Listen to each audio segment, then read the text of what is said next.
Hi, and welcome to the Let's Talk Melbourne podcast. I'm your host, Vikas Raheja. The Let's Talk Melbourne podcast is brought to you from the city of Melbourne, where we talk to business leaders, opinion makers, influencers, and change agents. This is a space for critical thinking, open discussions, and the big picture. This podcast is sponsored by Construct Mart and Floors Trading and Clearance Centre, your one-stop shop for all the floorings and renovations. Hi, and welcome to another new episode of Let's Talk Melbourne podcast. We are doing a CEO series special, and today we've got a very special person in the studio and who's braved the Melbourne weather and come into the studio for us. And he is the CEO of Acclaim Wealth, but I will request my guest to introduce himself if that's okay. Great. Thanks, Vikas. Appreciate you having me on. Thank you for coming. As you said, Terry Constable, CEO of Acclaim Wealth. We're a wealth management platform. We have a retail super product and a investment portfolio service and look after about 2.5 billion in members' monies. Now, you've recently been appointed the CEO a couple of months in? 4 months. 4 months in. 4 months. Okay. And how is it going? How are you feeling? Feeling good. Feeling energized still.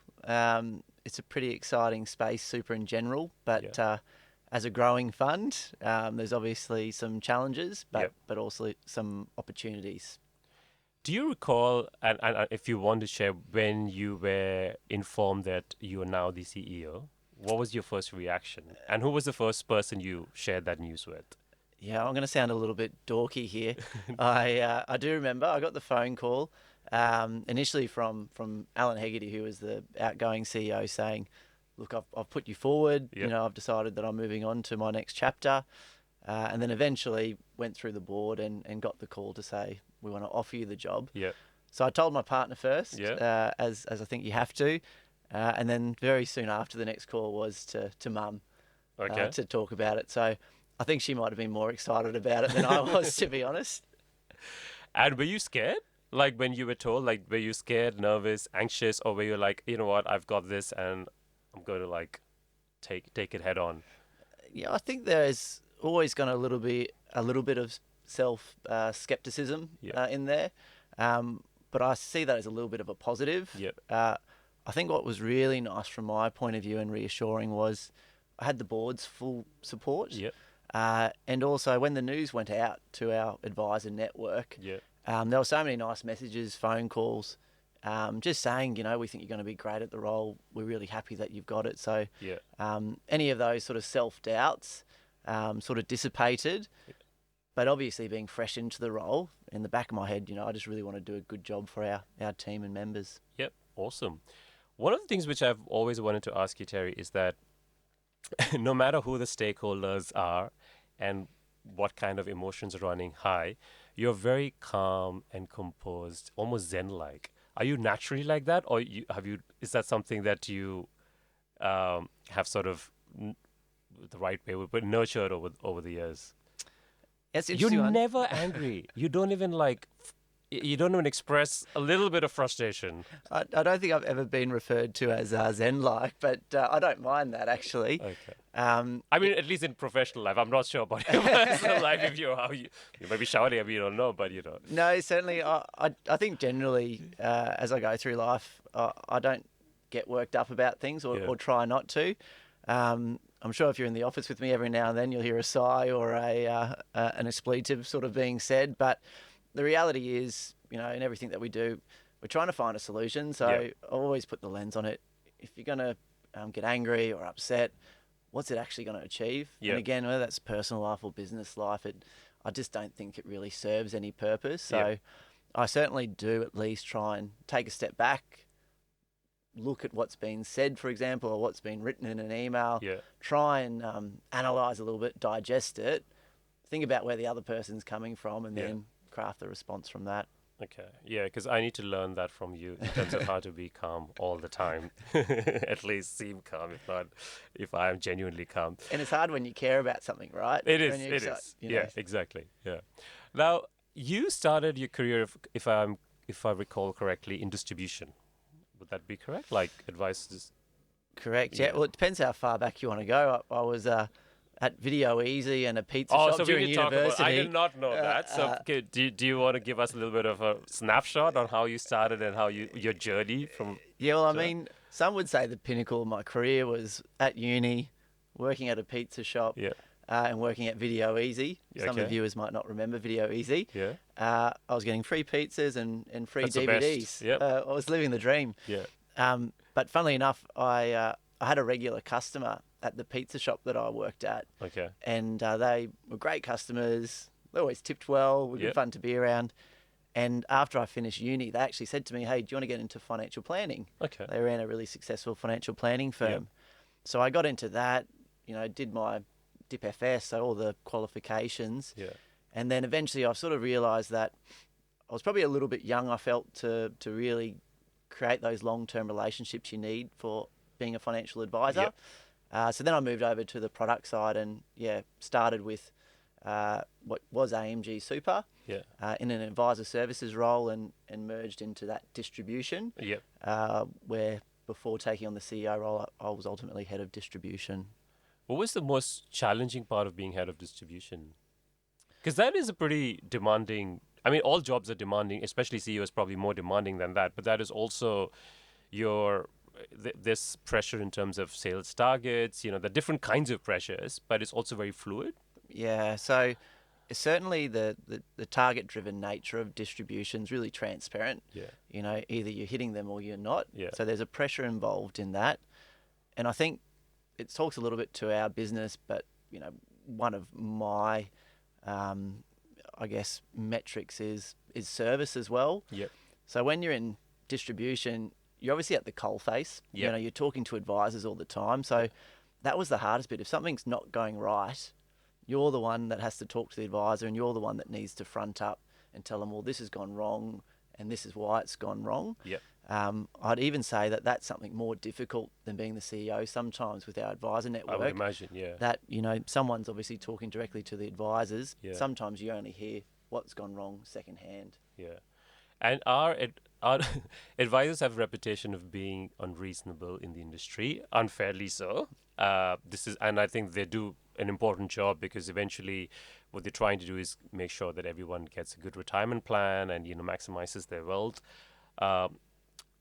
What has been one of? Do you have any interesting stories that with like a very demanding or unreasonable? Unreasonable would be the wrong word, but a challenging advisor. Yeah, look, I'll probably go back to what we spoke about just before. Yeah. Taking that step back and asking reflecting. why are they acting that way. And for most part, when an advisor's irate or angry, it's because they're trying to get something done for their member, right? True. And so if you put it in that context, advisors are trying to work for their members, and they're just frustrated when something's not working. Yeah. Obviously, there's been times, and very limited times, where potentially an advisor's got a little bit angry over the phone. I've worn that storm. The phone call's finished, and then very shortly after, I've got a phone call back saying, I just want to apologise. I didn't mean to talk that way. So I think the really key part with that is building the relationship with the advisor so that when something does go wrong, you've got that foundation there. But to be honest, I've been very fortunate with our advisor network. I've even become quite good mates with some of them and, caught up outside of work. So maybe I'm a little bit lucky or maybe that's based on just... Oh, don't undersell yourself. It's not luck. Anyway. Now, interesting, I want to ask you, because I asked our earlier guest as well the same question. A lot of advisors are now exiting the industry given all of the, post-Royal Commission, that's just the norm. It's a bit sad because if there has ever been a need for financial advice, it's now more than ever, I would imagine. So what's your personal take on this whole trend of advisors leaving the industry and then robo-advice coming in, which cannot fully realize the potential of face-to-face advice? Any thoughts you have on that? Yeah, probably answering the first part of the question initially. Obviously, I've seen the advice space change. Yeah. I've seen a lot of really quality advisors that have a lot more to give, sort of stepping back from advice a little bit earlier than they intended, and I think that's a real shame. I think potentially the change of the goalposts constantly has been really frustrating. And at the end of the day, advisors are people as well. And a lot of them are running, their own small businesses. Yeah. So when things like that impact their financial liberties, and their career and their families, that's quite hard to watch. Yep. So I think it is disappointing that a lot of really quality advisors have left the industry. It's the old story about, a few bad eggs spoiling it for True. the majority, Agreed. I think. Yeah. So something needs to be done to clean up, and I think there has been a bit clean up, but it's probably been a bit more of a macro sort of strategy rather than targeted at the people that are doing the wrong thing. Yeah. In relation to AI, they've been talking about robo advice, AI advice For years now. Yeah. for a long time. So at the moment, I think there's definitely an application in terms of assisting the advice process. Yeah. I think for really scalable advice or simple advice, maybe there's an application there through tools, etc. But when you have a client sitting down in front of you, I think at the moment that technology is not right there in terms of picking up all their goals. Things in life aren't always black and white, right? Exactly. So I think there's always going to need to be that human overlay. That personal touch. Yeah. If it's not just for the advice, Yeah. just because people are more comfortable. Comfortable. Yeah. Now, for anyone who's listening and watching us, can you help us? It's like one of those MTV series. How is a day of a life in a CEO? How does your standard day? What time do you get up? What do you do? And when do you finish? Like what is Terry's day as a CEO? Yeah, okay. So it varies a little bit, but if I'm in Sydney where I live, I try and get up at 5:20. It's a 5:40 gym class. Okay. Should I give a shout out to the gym I go to? Please, by all means. It's my partner's brother's girlfriend's gym, so Blackout Gym, in Tarrant Point there in the Shire. So try to go to that class. So in Sydney, please visit this gym if we do have people in Sydney who listen Wait to for us. those, So, wait for those member discounts to come through. Go to that class and then get the train into the city. So it's about 45 minutes. So usually take that time to do some emails, for example, on the laptop. Get into the office around 8:15. And then we have a few meeting structures that I think just assist us get into the rhythm. So normally we'll have a team huddle. I've realised with the CEO role, there's a lot more meetings in the diary just constantly. I think you're in quite a few of them on a weekly basis. Sorry about that. And then after that, probably knock off work at around 6 and the train trip back. But every day is different. Because our head office is in Brisbane, there's a lot of domestic travel at the moment for me. So at least 2 days a week are spent interstate. Okay. So that that's every week? it at the moment. Wow. Okay. Yeah. And how do you have the mental and physical bandwidth to do all of this? What time? Like you getting up at 5:20 every day in Sydney would be hard, I imagine. Or is that you're used to it now? Or you've always been like that? I've always tried to do something in the morning in terms of physical activity. I think that's a big, well, not necessarily secret, but pretty well documented. You go out, you exercise, you feel better, the endorphins go, and I feel I'm far more productive at work as a result of that. The real challenge is when you're traveling, you lose that routine. True. Yeah.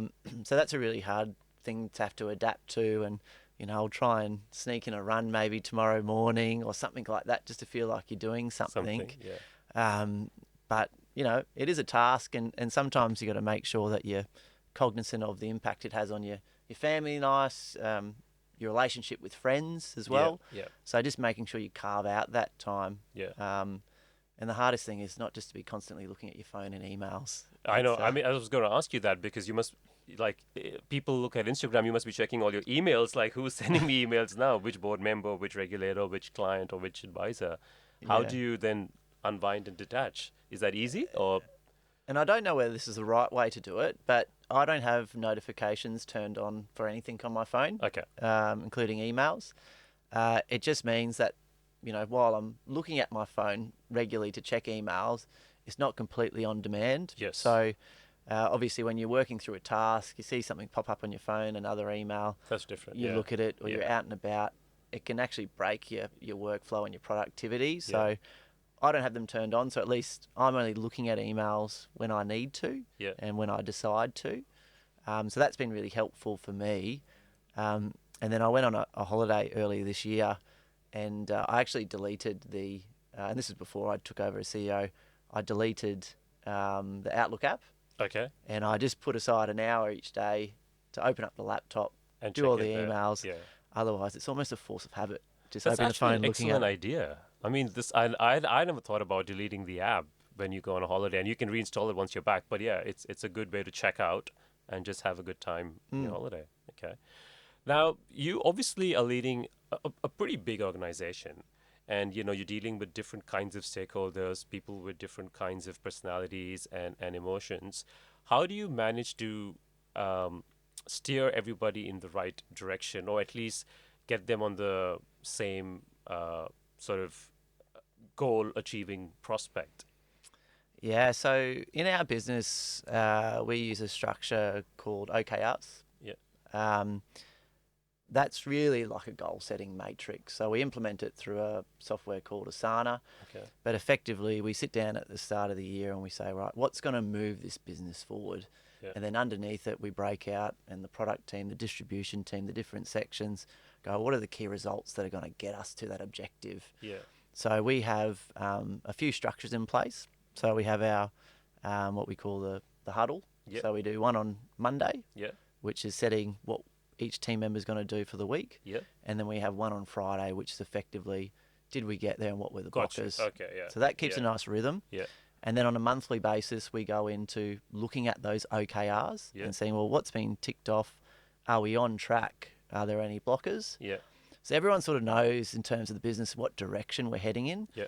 And because as a team we put together those objectives, everyone's on board. There's no surprises there. Yeah. So while I might, I guess, influence or set some ideas, the team agrees with them together as a collective on wanting to get there. So we do that monthly, and then we have a quarterly strategy session. So we've got people in different states in Australia. We all go back to Brisbane once a quarter, and we review where we're sitting with the OKRs. We do an innovation session. So I think that just keeps everyone on the same rhythm in terms of where we're heading. Yeah. Then I guess it's just my role as CEO to encourage, make sure they've got the right resources, and where there's a blocker in place, see what I can do to help remove it. And also, because your team is spread out, and also different time zones, right? Like Brisbane and Sydney as an example. I mean, it's still different, although it's small. How do you manage to keep track of all those different things and even basically lead teams which are in cross locations? Like, is that something? And I want to give a shout out to Angus, yes, who I have a soft spot for. The great man. The great man. How do you like? You do so much in Sydney, then you're traveling, and then you've got teams in different cities. How do you keep on top of all this? Do you have a personal strategy in terms of how you approach your work, or? I thought you were going to ask, do I have a personal assistant? No, I don't have one of those. Well, you should get one, I would imagine. Yeah. Look, I'm quite fortunate. We've got a really great team with some really great leaders within the business. So certainly I'm not a micromanager, and I have full confidence in those people. So you mentioned Angus, our head of product and strategy.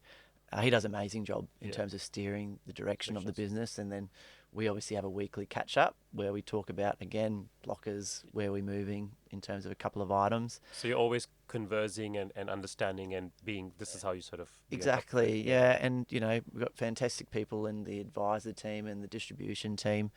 Amy West has been with the business for a long time, but effectively she manages a team of advisor services officers. So while the team's fairly big, my day-to-day interactions aren't necessarily with everyone in the team. Gotcha. It's touching base with some of the heads of departments. Cool.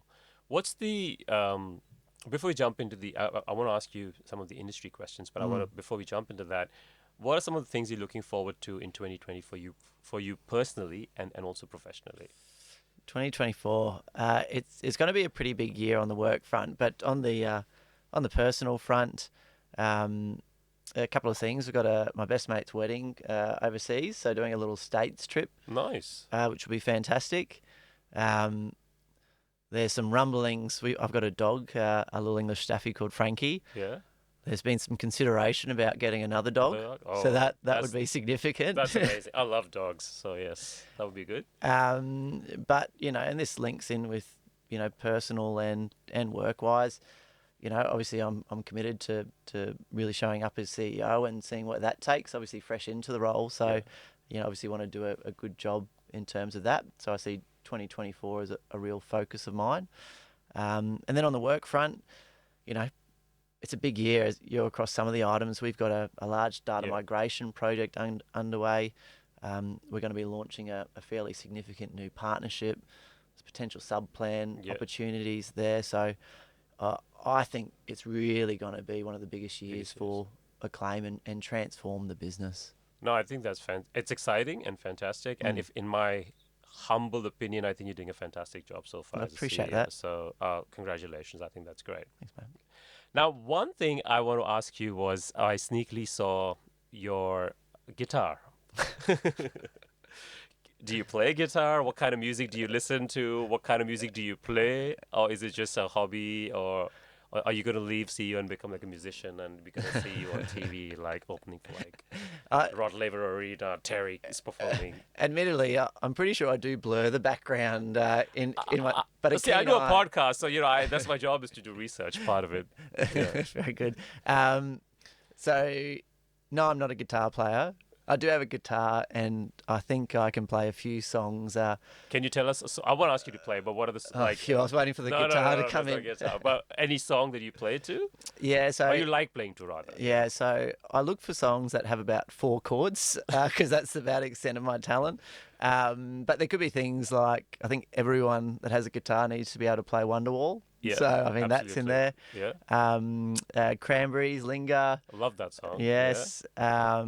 And actually, the pinnacle of my guitar playing was a cover of Breeze Blocks back in the day. So, oh, wow. Oh, so you've been doing this for a while? Well, I started getting lessons and then I probably stopped about 5 years ago. Yeah. But it's something I definitely want to pick up again. Okay.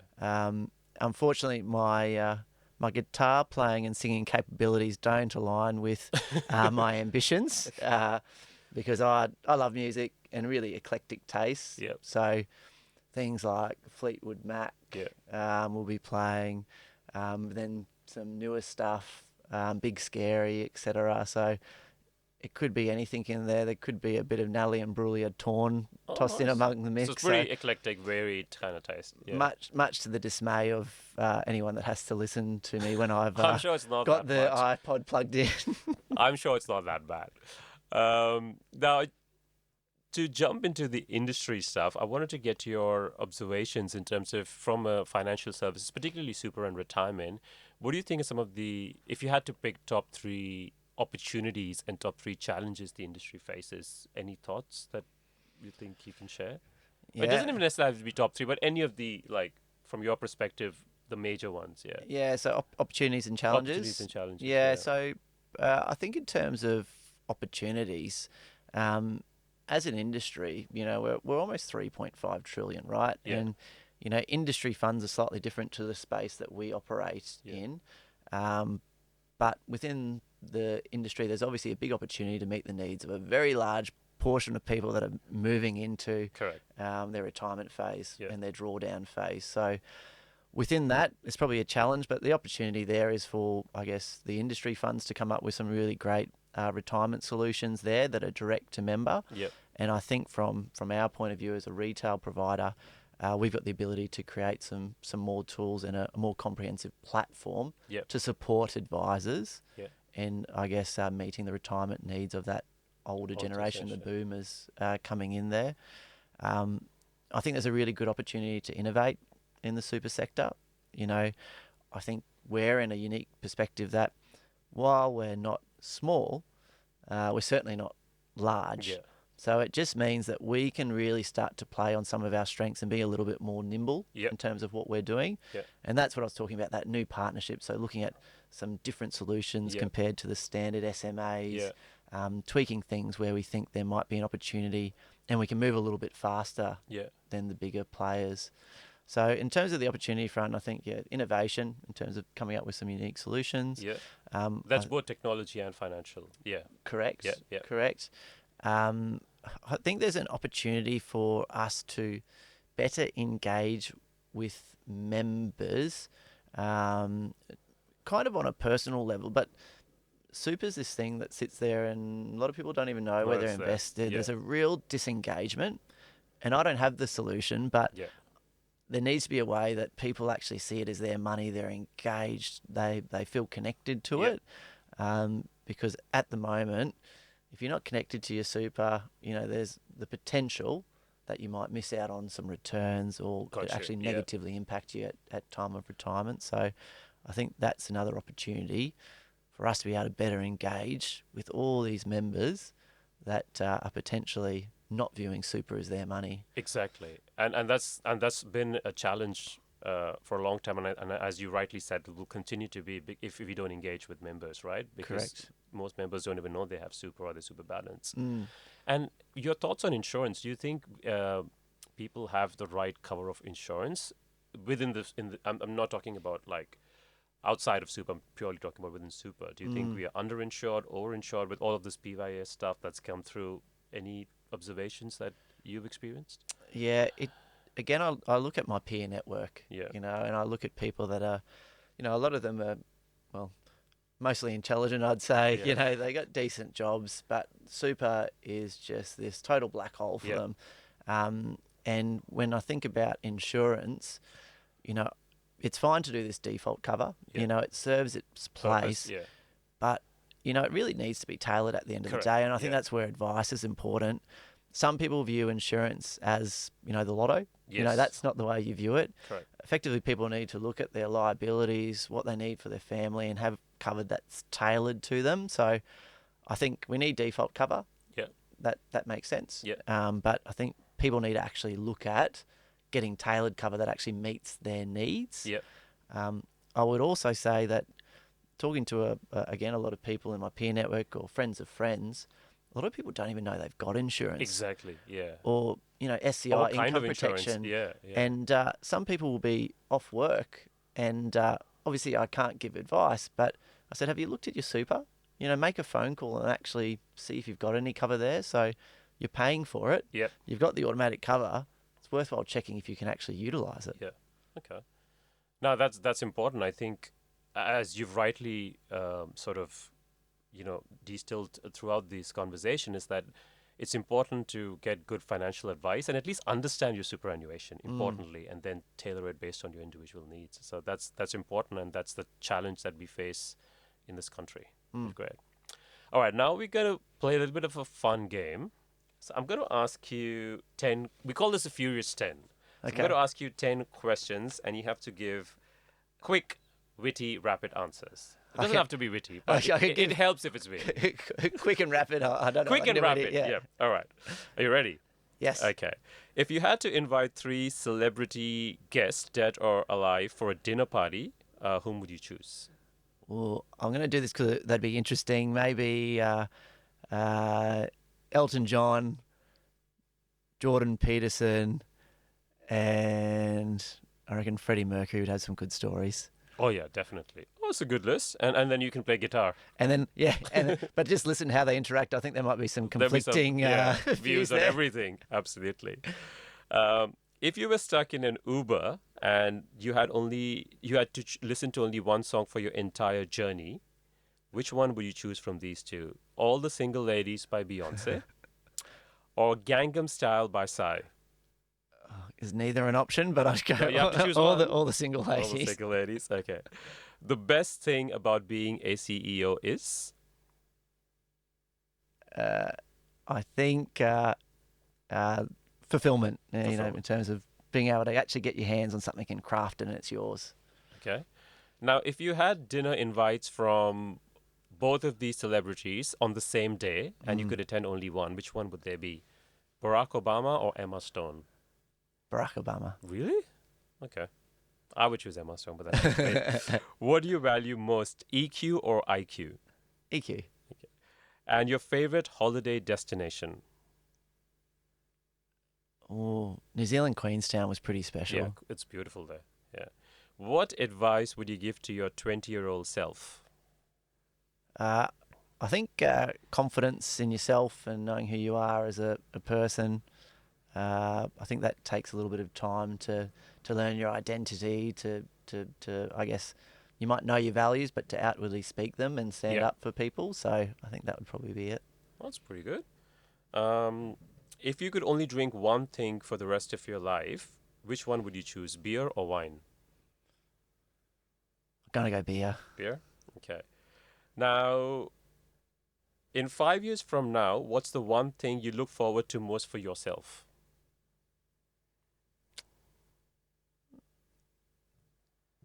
I think hopefully just being able to enjoy some overseas trips with my partner, and having looked back on the last 5 years and said, done a good job, been a good person. Awesome. Now, your last question. This is a very important one, and probably the toughest question you'll face. You're on a chartered plane with your team, coming back from a conference, and the plane is about to crash. You have only 2 parachutes, one for yourself and one for another person in your team. Whom would you choose? I don't know. Do we have a HR department there? No, there's no HR. No. Well, Imagine this is a world where there's no HR. This is a joke, obviously, but I don't know. I'd give my parachute away and we'd all float down together. oh, come on. That's a cop out, but okay, I'll accept that. Thank you. That was a fun round. Now, Terry, it was great. We're almost at the end of the podcast, and I could talk to you for much more. But I just want you to. I'm really curious to know, what would you like your legacy to be, like down the track when you say 10, 15 years when you look back to your role and your journey and your career. What would you want your legacy to be for people within Acclaim or outside or anyone whom you've met or worked with?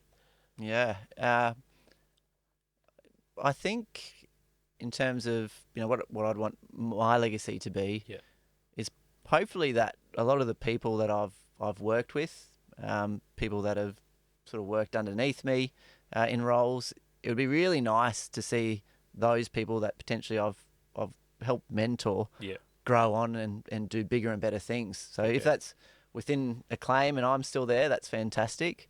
But even if it's them moving to another business and excelling, I think that would be a really cool legacy if, people that you've worked with, you've helped do some work with, if they've gone on to bigger and better things, that's got to be feel proud. It's got to be a pretty good reflection on what you're doing. So I think that would be really fulfilling. And I think at the end of the day, and it might sound a bit wishy-washy, but I think if I look back in 5 or 10 years and people can say, he's an honest guy, he's authentic, he does want the best for the clients or advisors or actually cares. I'd love that. That's wonderful. And I'm sure you'll be able to. Is that a bit warm and fuzzy? No, it's not. I think it's extremely aspirational. I think most people, it's amazing that you at least have given that thought and you're working towards it. I think that's fantastic. Yeah. So no, that's great. Now we end the podcast by asking all our guests 2 questions. One is, what's the one thing you love about Melbourne? Well, I was going to say summer, but then I got here and it was raining and 14 degrees. But no, summer in the fact that normally, Melbourne comes alive, right? The tennis starts coming on in January. Everyone's out, on the street having a beer, some great food. So I think it's just the best time of the year. Okay. And I lived here for 3 years, actually. So you're honorary Melburnian? Yes, correct, and Richmond supporter. Okay. I'm not going to comment on Richmond. And what's your anthem song? I said before, my music tastes pretty eclectic, but I don't mind a good sing-along. Yeah. So maybe American Pie by Don McLean. Okay, that's a great choice. Cool. Well, thank you so much, Terry, for taking the time and coming to the Let's Talk Melbourne podcast. It's fantastic that you've been very generous with your time, so I appreciate that. I know you've got a lot of client meetings, so I appreciate you coming and dropping by the studio. And as I mentioned to you earlier as well, congratulations on everything that you've achieved, and you're doing a fantastic job. I mean, in my humble opinion, if I can say so.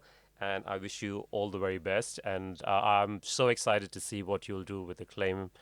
And I will be probably the first one, in the front row looking at the journey. And I wish you all the very best. No, thanks, Vikas. And I want to thank you for your support and the way that you operate in your role outside of being a famous podcaster. Well, not really a famous podcaster. You make our life so much easier. And that's why when you asked if I'd be on, I was more than happy and really appreciate the opportunity. Thank you. I appreciate that. Thanks, Terry. We would like to thank our sponsors, Construct Mart and Floors Trading and Clearance Center, and also let you know that this podcast has been recorded from Image Online Studio in Abbotsford. So thank you for tuning in. Thank you for listening, and please remember to subscribe to our YouTube channel and also follow us on Instagram at Let's Talk Melbourne.